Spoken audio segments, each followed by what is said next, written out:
আমাদের নির্বাচন এটা আমরা আদায় করেছি অনেক যুদ্ধ করে, অনেক রক্তের বিনিময়ে, অনেক ত্যাগ প্রতীক্ষার বিনিময়ে আমরা এই নির্বাচন আমরা আদায় করেছি। আমাদেরকে কিন্তু এই নির্বাচন কেউ দান করে নাই।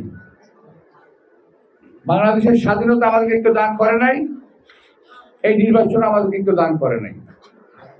অনেকে মনে করেন, বিশেষ করে কিছু ছেলেমেয়ে আছেন, তারা মনে করেন যে 24 তারিখে তারা সবকিছু উদ্ধার করে ফেলেছে।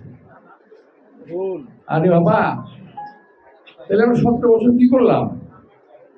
17 বছর দেশের মানুষ যে আমাদের 5,000 কর্মী গুম হলো, 4,000 শাহাদাত বরণ করলো, আমরা যে বছর পর বছর জেল খাটলাম, কি করেছি আমরা?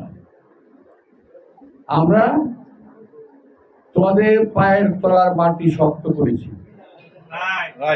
এটা বুঝতে হবে। একটা ফাউন্ডেশনের মধ্যে দাঁড়িয়ে তোমরা আন্দোলন করেছো, সেই আন্দোলনকে আমরা সমর্থন দিয়েছি এবং সেই আন্দোলনে আমরা অংশগ্রহণ করেছি।